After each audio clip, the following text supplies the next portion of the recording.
जैसे आपके लिए आसान नहीं है ये सब चीज़ों को हैंडल करना, ऐसे मेरे लिए भी आसान नहीं था कि घर परिवार, बच्चे और ज़िम्मेदारियों के बीच में 3 महीनों में जॉब निकालना मेरे लिए बहुत जो है चैलेंजिंग था। तो इस चैलेंज को मैंने अपने आप को दिया था कि मुझे ये करना है तो करना है। तो ये सब मैंने कैसे हैंडल किया, तो उसी बारे में आज की वीडियो में बात करने वाली हूँ। तो वीडियो को एंड तक ज़रूर देखिएगा।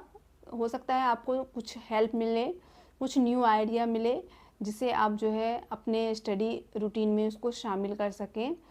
देखो, सबकी जो है फैमिली अलग है, माहौल अलग है, फैमिली मेंबर अलग होते हैं, तो आप अपने अकॉर्डिंग उन चीज़ों को हैंडल कर सकते हैं। तो मेरे लिए भी वो आसान नहीं था। मैंने इन लेकिन चीज़ों को हैंडल करने की कोशिश की है, तो वही मैं आपके सामने आज शेयर करने वाली हूँ। तो hello guys, welcome and welcome back to my channel. तो मेरा नाम है मंजू और मैं गवर्नमेंट टीचर हूँ। सबसे पहले शुरुआत करते हैं मेरी मॉर्निंग से। तो मेरी मॉर्निंग जो है, मैं सुबह उठने वाली में से नहीं हूँ। मैं लेट नाइट स्टडी वाली हूँ, तो मुझे रात को पढ़ना ज़्यादा अच्छा लगता है, क्योंकि रात में माहौल ज़्यादा अच्छा रहता है सुबह की अपेक्षा। मुझे ऐसा लगता है कि साफ जगह, शांत माहौल होता है, तो मैं रात को ज़्यादा पढ़ना प्रेफर करती हूँ और मेरा दिमाग उस टाइम पर एक्टिव भी बहुत रहता है। सुबह उतना एक्टिव नहीं रहता। मुझे सुबह, अगर मैं सोचूंगी कि सुबह मुझे पढ़ना भी है, तब भी जो है मुझे बहुत नींद आती है। मैंने ये ट्राई करके देखा है, लेकिन मैं समझ गई हूँ अपने आप को। तो इंसान, मैं जो हूँ सुबह उठने वाली वैसी नहीं हूँ, मैं रात में जगने वाली में से हूँ। तो मैं रात को स्टडी करती थी। तो मैं सुबह 6 बजे उठती। 6 बजे के बाद मेरा बेटा स्कूल जाता था। उसको स्कूल पहुंचाने के बाद, घर के पूरे काम निपटाने के बाद, मेरे हस्बैंड भी जाते थे 10:30 बजे। उससे पहले मैं भी जॉब में थी, लेकिन कुछ टाइम पर मैंने जॉब क्विट कर दिया जैसे ही नोटिफिकेशन आया, और मैं अपनी स्टडी में लग गई थी। फिर मेरे पास टाइम कम था। नोटिफिकेशन के बाद ही मैंने जॉब जॉब जो है क्विट किया था, और उनसे पूछ के किया था कि मेरा जो है स्टडी का टाइम आ गया है और एग्ज़ाम आने वाले हैं, अब मैं कंटिन्यू नहीं कर सकती हूँ, और जैसे ही एग्ज़ाम आए हो जाएंगे उसके बाद मैं ज्वाइन कर लूँगी। तो ऐसा था। तो फिर उसके सकते हैं, मैं 11 बजे अगर बैठ गई या 10:30 पे बैठ गई, तो मैं 1 बजे तक स्टडी करती थी। तो 1 बजे से मेरा जो भी सब्जेक्ट होता था, ज़्यादातर मैं अपने सब्जेक्ट से ही करती थी। मुझे मैथ बहुत पसंद थी। तो मैं स्टार्टिंग में सुबह जब बिल्कुल घर शांत होता है, तो उसके लिए थोड़ा सा मैथ के लिए रहता है, बहुत शांत माहौल चाहिए जहाँ आप दिमाग के घोड़ों को अच्छे से दौड़ा सकें। तो इसलिए सुबह मैं जो हूँ मैथ पढ़ती थी। तो आप समझ सकते हैं, 11 से 12, 1, 2 से ढाई घंटा मैं मैथ पढ़ती थी। उसके बाद मेरे बेटे का आने का टाइम हो जाता था, 2 बजे के समथिंग वो आ जाता था। तो 2 बजे आने के बाद जो है, फिर मैं उसको थोड़ा सा का टाइम देती थी। तो ये 2 बजे तक, 2 से 3 मैं उसको जो है खाना वगैरह खिलाना हुआ, उसको थोड़ा सा उसके साथ टाइम बिताना हुआ। ये सब करने के बाद हम दोनों बैठ जाते थे। मैं उसका होमवर्क कराती थी, साइड में मैं भी बैठ जाती थी। तो उस टाइम पर जो है, बच्चे के आने के बाद आप जो है, फिर मैं दूसरा सब्जेक्ट लेकर बैठ जाती थी। जैसे कि मैं हिंदी पढ़ लिया उस टाइम पे, क्योंकि उस टाइम पे डिस्ट्रैक्शन थोड़ा ज़्यादा हो जाता है। फिर जो अकेले में बैठ के पढ़ने में मज़ा आता है, वो फिर फैमिली के साथ थोड़ा सा डिस्ट्रैक्ट दिमाग हो जाता था उसमें। तो इसलिए मैं उस टाइम पर हिंदी पढ़ती थी। तो 1 घंटा मैंने हिंदी को दिया, और कोशिश करती थी मेरा बेटा खाना वगैरह खा लेता था वहीं पर, साथ में मैं खाना भी खिलाती जाती थी, और उसके साथ ही बगल में बैठ के होमवर्क करा दिया पहले आधा घंटा में, और आधे घंटे वहीं पर पास में बैठा के खाना भी खिला देती थी। मैं हिंदी पढ़ती रहती थी, या फिर मोबाइल्स में हिंदी के जो है थोड़ा बहुत वीडियोस वगैरह भी देख लिया। तो ये सब कुछ चलता रहता था। उसके बाद फिर उसके बाद जैसे उसने खाना वगैरह खाया, तो उसको मैं फिर सुला देती थी। कोशिश करती थी ये एक आध घंटा ये सो जाए। तो ये इसके सोने के बाद फिर मैं दोबारा से स्टडी के लिए बैठती थी। वो 1 घंटे में 5 बजे तक वो सो जाता था। तो एक आध घंटा मैं पढ़ने के लिए बैठ जाती थी। इतने में 6 बजे तक मेरे हस्बैंड आ जाते हैं। तो 1 घंटा मैंने पढ़ा।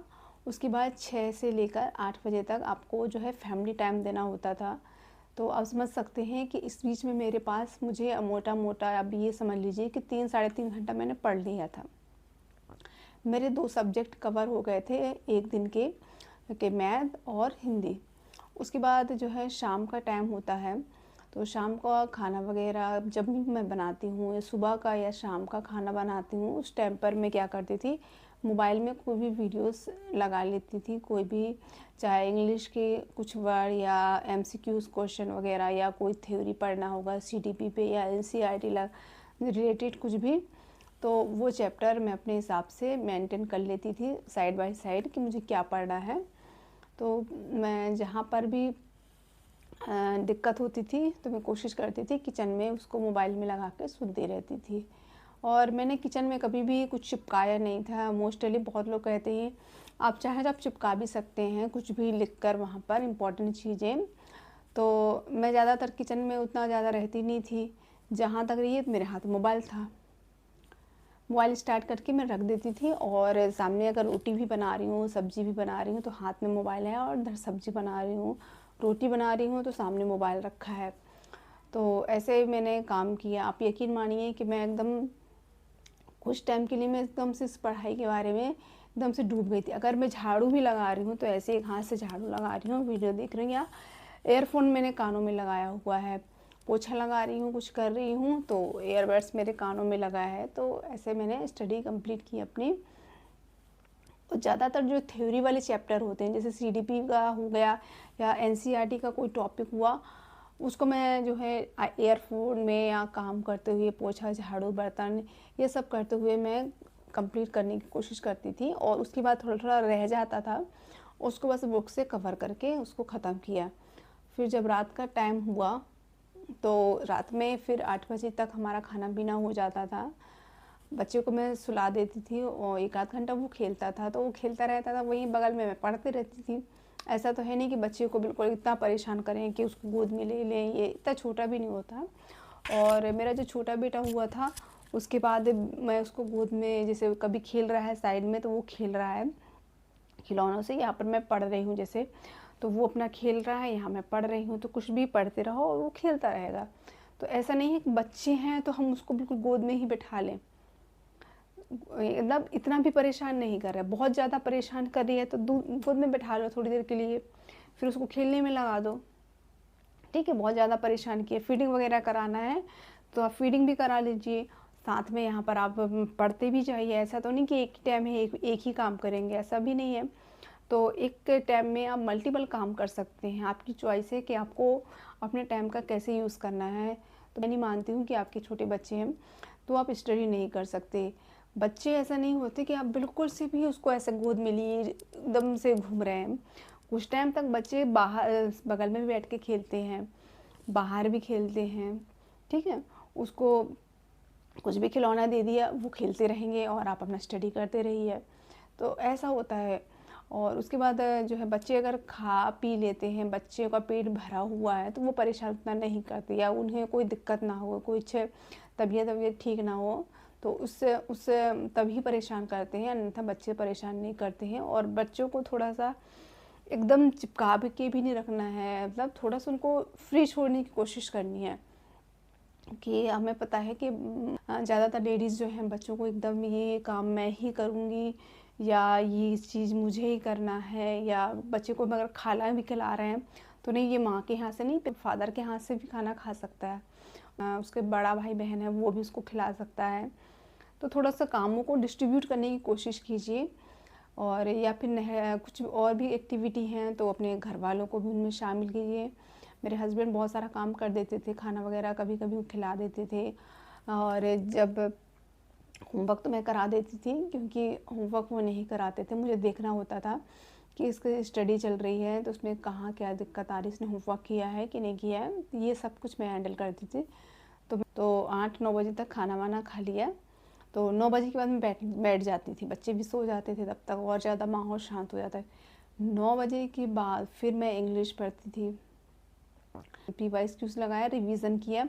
रात में मेरा ये रहता था, ज़्यादातर मैं रिवीजन करती थी और इंग्लिश के एक लेक्चर देख लिए, या फिर बुक से का चैप्टर जो मैं नोट डाउन करके रखती थी। कि मेरा ये था कि मैं पूरा जो है प्लान पहले से बना कर रख दिया था, कब तक का, जब तक का एग्ज़ाम डेट से नोटिफिकेशन आया था, एग्ज़ाम डेट पता चल गई थी कि हमारे पास इतना दिन बचा है, इतने दिन में मुझे सिलेबस भी कंप्लीट करना है और मुझे PYQs भी लगाने हैं, मुझे MCQs भी लगाने हैं और मुझे मॉक टेस्ट भी देना है। तो मैंने अपने उस 90 दिनों में जो मेरे पास टाइम था, उन दिनों को मैंने यूटिलाइज़ कर लिया। पहले ही एक टाइम टेबल बना लिया था कि मुझे ये कंप्लीट करना है इतने इतने दिनों में। तो मैंने कभी भी इस टाइप से नहीं पढ़ा कि मुझे 5 घंटा पढ़ना है, 6 घंटा या 8 घंटा या 10 घंटा, ये मेरा रूटीन नहीं था। काफ़ी लोग पूछते हैं कि मैम हमें कितने घंटे पढ़ना चाहिए, कितने घंटे पढ़ना चाहिए, पर मैंने ये रूटीन अपनाया नहीं था। मैंने ये रूटीन अपनाया था कि मुझे टॉपिक ख़त्म करना है। मैं टॉपिक के अनुसार पढ़ती थी। अगर मुझे एक टॉपिक 2 दिन में ख़त्म करना है तो चाहे वो मेरा 6 घंटे में कंप्लीट हो, 10 घंटे में कंप्लीट हो, 12 घंटे में कंप्लीट हो, ये मैटर नहीं करता था। मुझे उन 2 दिनों में अपना जो है सिलेबस ख़त्म करना है, PYQs लगाने हैं, उसके क्वेश्चन लगाने हैं, MCQs लगाने हैं, ठीक है। तो मैं ऐसा कोशिश करती थी, तो तब जाकर जो है मेरा सिलेबस बहुत जल्दी कंप्लीट हुआ। हाँ, मैं रात में फिर मैं जब 9 बजे के बाद स्टडी के लिए बैठती थी तो मुझे 9 से 10, 11, 12, 1, 2, कभी कभी 2 भी बज जाते थे। ऐसा नहीं कि डेली मैं 2 या 3 बजे तक जगती थी। काफ़ी लोगों को मैंने बताया है कि मैं डेली नहीं जगती थी। अभी जिस दिन मेरा टॉपिक कंप्लीट नहीं हुआ है, मेरा टारगेट कंप्लीट नहीं हुआ है, माना कि मैंने 2 दिन का सोचा था कंप्लीट करने का, लेकिन हो सकता है कोई परिस्थिति ऐसी आ गई, मैंने 1 दिन में कम पढ़ा, मैंने आज उतना नहीं कर पाई, कोई रिलेटिव्स आ गए, कुछ काम है घर में, कहीं जाना हुआ, तो मेरा ये है कि आधे से ज़्यादा टॉपिक नहीं हो पाया, तो फिर मैं नेक्स्ट दिन उसको ओवरलोड करके ख़त्म करना है। तो मेरा ये रहता था, क्योंकि आपको पता है आप फैमिली में हैं, बच्चे हैं, तो काफ़ी सारी ऐसी परेशानियाँ आती हैं, जिम्मेदारियाँ आती हैं, बच्चे बीमार होते हैं, आप बीमार होते हैं, घर में कोई मेहमान आ जाता है, इस वजह से थोड़ा डिस्टर्बेंस हो जाता है। लेकिन हमें उन चीज़ों को हैंडल करते हुए अपना जो समय हमने बनाया है, उस समय सीमा को ख़त्म करना है। तो यही मैंने किया है कि मैंने जो समय सीमा बनाई थी कि मैंने स्ट्रिक्टली फॉलो किया है। ऐसा बस भी कंप्लीट हो गया था। एग्ज़ाम से पहले मैंने PYs भी लगा लिए थे और मैंने MCQs भी लगाए थे बहुत सारे। और तो ये मेरा जो है रूटीन रहा है। और कभी कभी जो है हमें अपने नींद से भी कॉम्प्रोमाइज़ करना पड़ता है अच्छे दिनों के लिए। अगर उन दिनों में आपने अपने आप को मजबूत कर लिया और अपने आप को उस परिस्थितियों के अनुसार ढाल लिया, तो आगे आपकी लाइफ बहुत अच्छी होने वाली है। तो आप इस चीज़ को बहुत अच्छे से समझ के चलिए कि संघर्ष जो है जीवन भर चलता है, लेकिन इस टाइम पर आपने संघर्ष कर लिया तो काफ़ी चीज़ें आपकी आसान हो जाएंगी, बहुत कुछ। और महिलाओं के लिए, लड़कियों के लिए तो सरकारी नौकरी क्या है वो आपको पता ही है कि आप बिजनेस कर लो, जॉब कर लो, उसमें आपको इतनी रिस्पेक्ट नहीं मिलेगी जितनी रिस्पेक्ट आपको एक सरकारी नौकरी में, एक गवर्नमेंट जॉब में मिलने वाली है।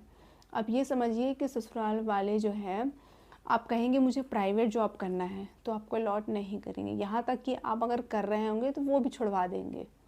इस चीज़ को आप बहुत अच्छे से समझिएगा। और अगर आपकी गवर्नमेंट जॉब लग जाएगी या 10 से 15 हज़ार की भी लग रही है, तो आपसे वो कहेंगे तुम करो इसको। तो ये मेंटालिटी है सोसाइटी की। तो इस चीज़ को आप बहुत अच्छे से समझिए कि इसमें जो रिस्पेक्ट है वो बहुत ज़्यादा है। और हमें और क्या चाहिए, हम पैसे तो कोई भी कमा लेता है, ठीक है। तो पैसे, बहुत सारे रास्ते हैं पैसे कमाने के, बहुत जो है बिजनेस में से पैसे कमा सकते हैं आप, कुछ नई हॉबी स्किल डेवलप करके पैसे कमा सकते हैं, काफ़ी लोग कमा भी रहे हैं। लेकिन जो है सरकारी जॉब से जो पैसे आते हैं प्लस रिस्पेक्ट मिलती है, आप यकीन मानिए बहुत सुकून मिलता है उस रिस्पेक्ट से। और बहुत सारी लाइफ की चीज़ें आपकी जो है हैंडल हो जाती हैं।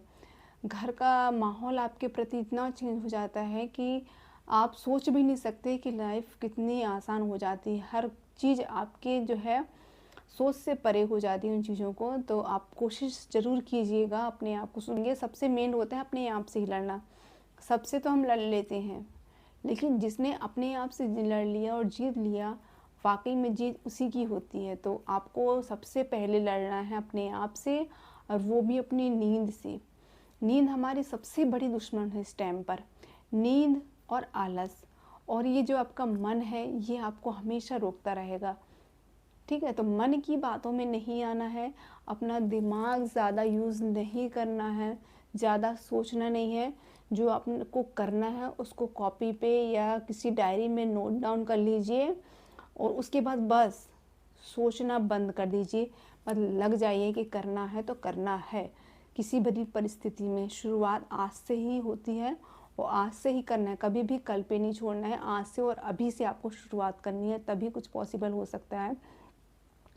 और बस यहीं तक था आज का वीडियो। अगर वीडियो ज़रा सा भी हेल्पफुल लगा हो तो वीडियो को लाइक ज़रूर कर दीजिएगा, और चैनल पर पहली बार आया है, अभी तक सब्सक्राइब नहीं किया है तो चैनल को भी सब्सक्राइब कर लें। या कोई भी इंक्वायरी है तो आप मुझे कमेंट बॉक्स में ज़रूर पूछ सकते हैं, तो मैं आपके डाउट क्लियर करने की कोशिश करूँगी। और नेक्स्ट वीडियो आपको किस टॉपिक पे चाहिए आप वो भी मुझे बता सकते हैं। Thank you so much watching this video. तो मिलते हैं अपने नेक्स्ट वीडियो में, तब तक के लिए बाय बाय।